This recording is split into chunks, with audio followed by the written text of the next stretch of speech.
Hi welcome back. जैसा कि आपको पता है कि हम लोग संयम कोर्स कर रहे हैं क्लास 11th के सिलेबस को पूरा करने के लिए, और इसमें हमने चैप्टर नंबर 9 के 5 लेक्चर्स को डिस्कस कर लिया है। और उन लेक्चर्स में हमने ज्योमेट्रिक प्रोग्रेशन तक के पूरे कॉन्सेप्ट को समझ लिया है। आज हमें जानना है अरिथमेटिक मीन और ज्योमेट्रिक मीन की इनइक्वालिटी के बारे में, और उससे रिलेटेड कुछ प्रॉब्लम्स को देखेंगे। साथ में वैसे भी प्रॉब्लम देखेंगे जिसमें अरिथमेटिक मीन और ज्योमेट्रिक मीन एक साथ इंट्रोड्यूस किए जाते हैं। तो देखते हैं। ऑलराइट, सो AMGM इनइक्वालिटी में हमें पहले ये समझना है कि किसी भी दो पॉजिटिव नंबर्स के बीच में AM और उन्हीं दो पॉजिटिव नंबर्स के बीच में GM जब हम निकालते हैं तो उनमें संबंध क्या होता है। तो समझते हैं, मान लेते हैं कि A and B are the two positive numbers we have, और उसका जो AM लिखा जाएगा उसको मान लेते हैं कि वो A है, और वो लिखा जाएगा A + B/2। GM जिसको मैं G मानता हूँ वो आप लिखोगे √AB। अब यहाँ A + B और √AB चूँकि इन्वॉल्व्ड है, तो कहीं ना कहीं A + B and AB involved है। तो हमें A और G में एक संबंध बताना है। आपको पता है कि मैं ये लिख सकता हूँ क्या, is A minus B the whole squared plus 4AB. Of course we can write it. यहाँ से मैं इसको ऐसे भी लिख सकता हूँ, A + B the whole square minus 4AB is equal to A minus B the whole square. चूँकि A minus B the whole square is always going to be greater than 0, तो हम कह सकते हैं कि A minus B the whole square is greater than equal to 0। Equal कब होगा? जब A और B दोनों बराबर नंबर हो जाएंगे, मतलब दोनों सेम हो। तो उस केस में हम कह सकते हैं कि A + B the whole square minus 4AB, जो कि उसी A minus B the whole square के बराबर था, वो भी उसी इनइक्वालिटी को होल्ड करेगा। अब यहाँ हम A + B की वैल्यू लिख सकते हैं 2A, सो ये मिल जाएगा 4A², और यहाँ AB की वैल्यू लिखा सकती है G², तो ये हो जाएगा 4G² इज़ ग्रेटर देन 0।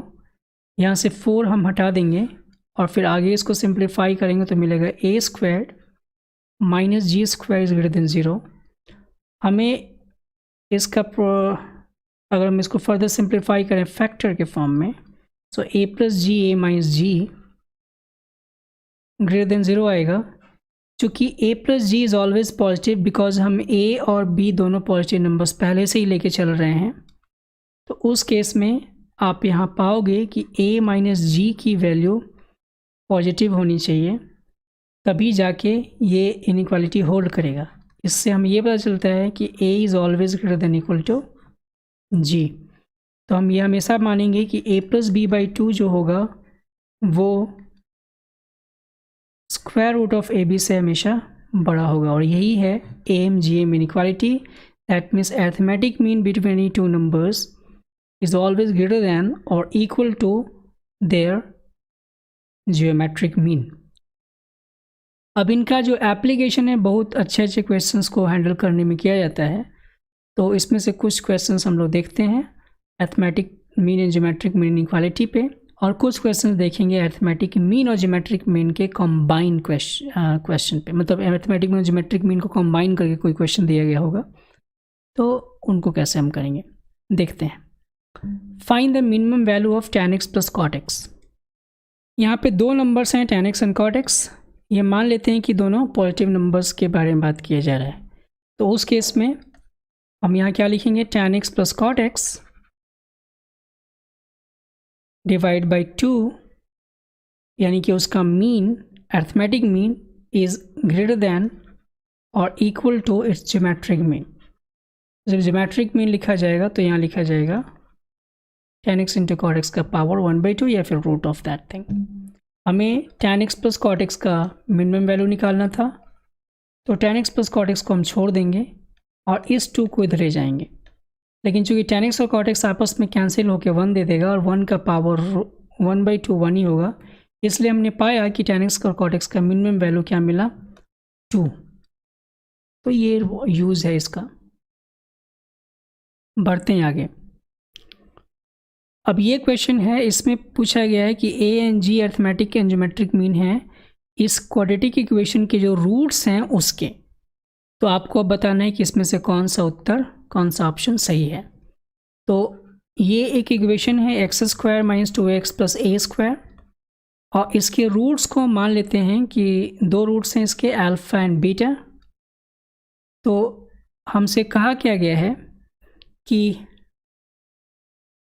ए है उन्हीं रूट्स का अर्थमेटिक मीन, और जी जो होगा उन्हीं रूट्स का geometric mean. That means alpha plus beta by 2 is actually A, and alpha times beta is equal to G squared, we can write. लेकिन आप देखो कि अल्फ़ा प्लस बीटा क्या है, इस क्वाड्रेटिक इक्वेशन के सम ऑफ रूट्स को इंडिकेट करता है। तो सम ऑफ रूट्स इन कोफिशिएंट की मदद से भी निकाल सकते हैं। ये हो जाएगा 2a, और प्रोडक्ट ऑफ रूट्स क्या होगा, अल्फ़ा बीटा, जिससे ये हो जाएगा a square. It means we can safely substitute these two values here and here.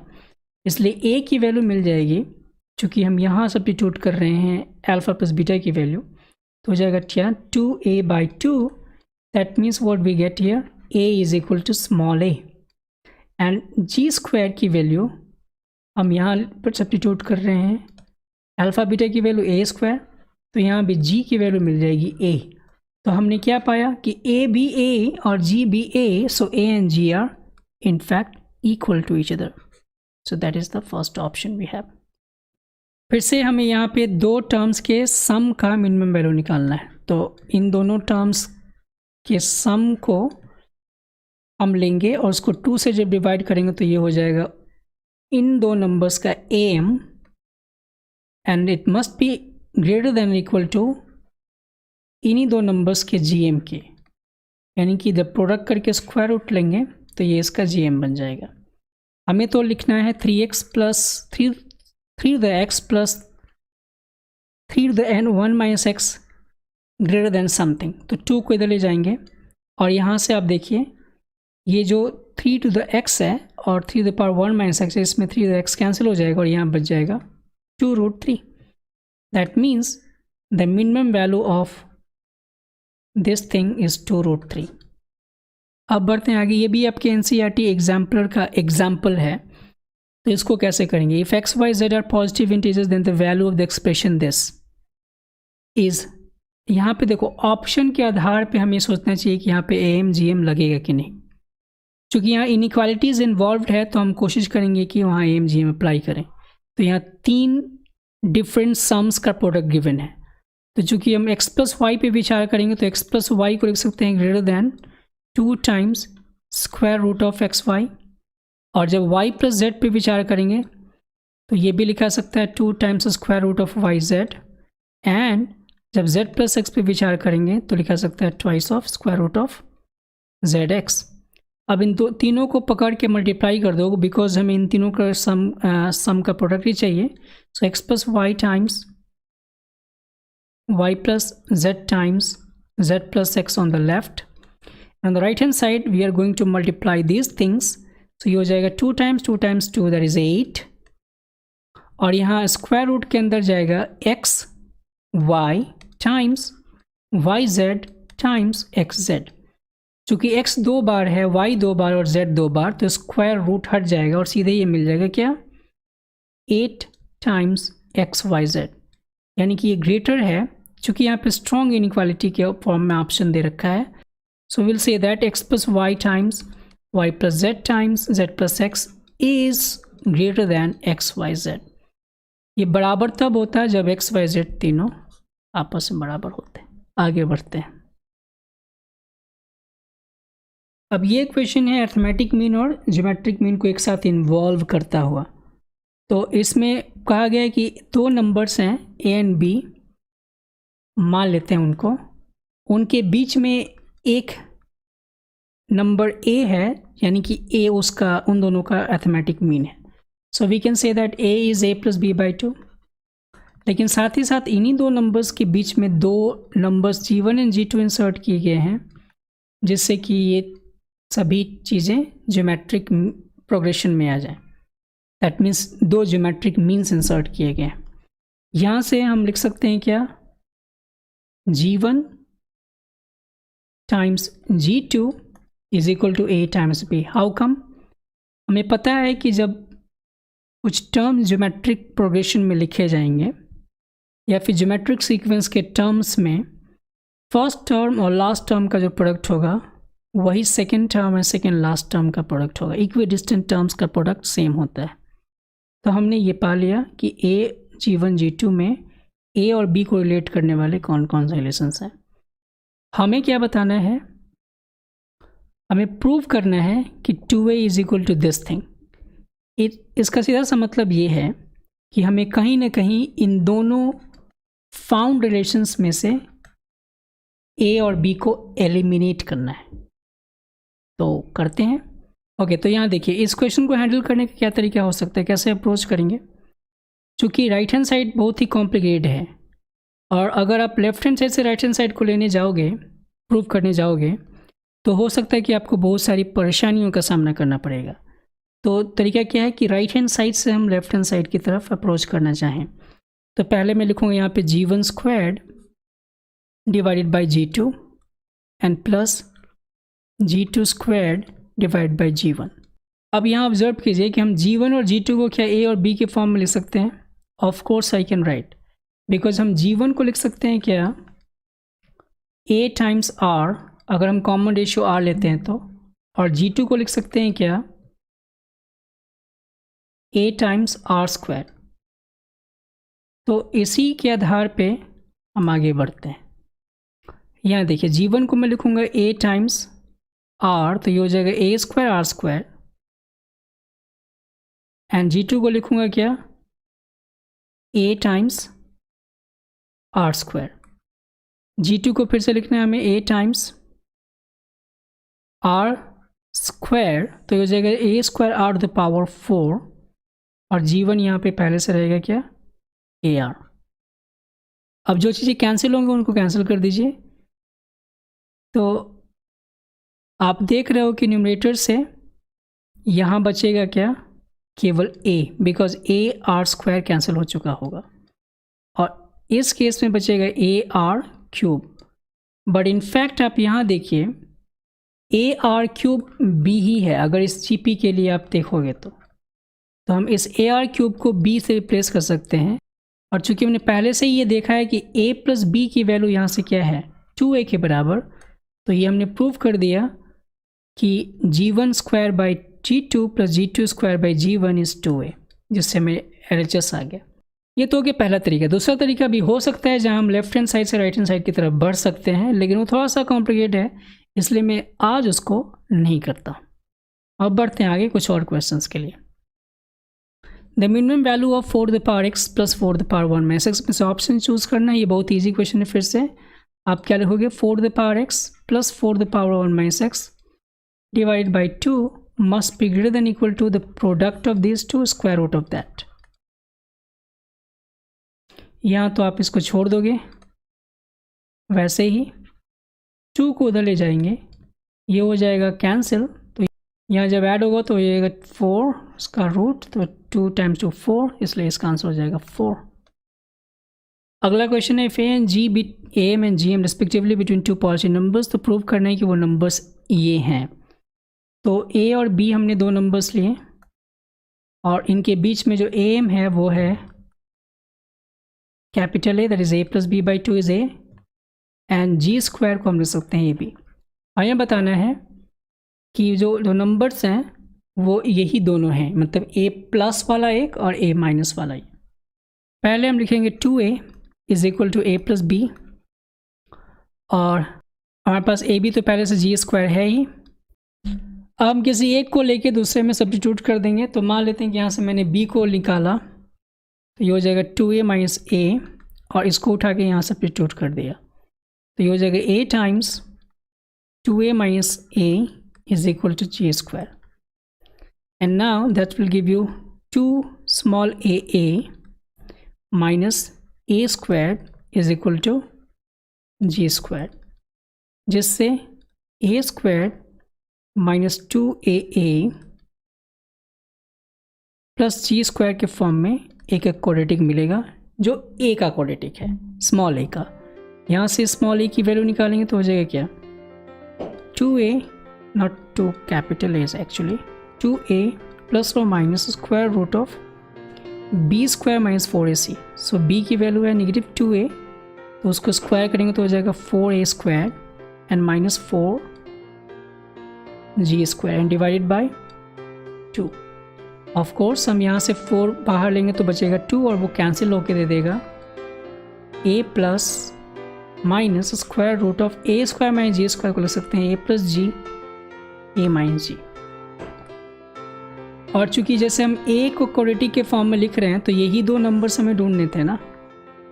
बढ़ते हैं आगे।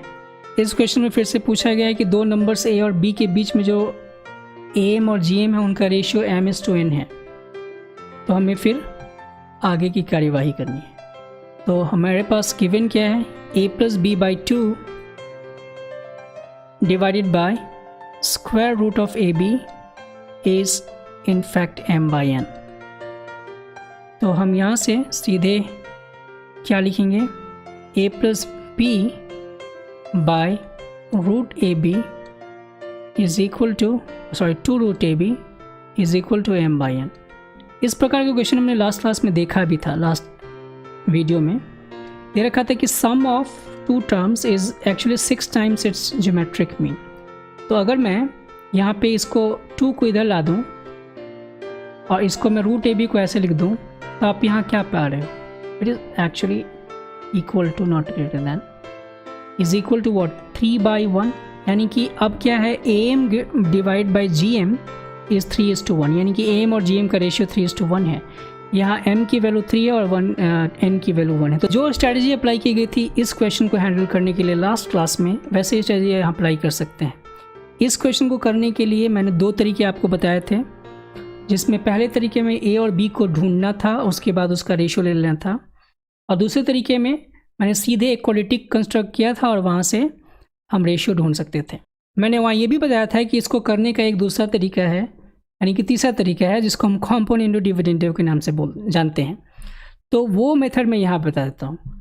आपको ध्यान रहना चाहिए कि कोई भी अगर रेशियो दे रखा है x/y is equal to let us say z/w, तो यहाँ कॉम्पोनेंट डिविडेंड कैसे काम करेगा, x plus Y x minus Y यहाँ लिखोगे तो इधर भी आपको लिखना होगा z plus W and z minus W. यहाँ 2 नंबर्स लेके आप वेरीफाई कर सकते हो।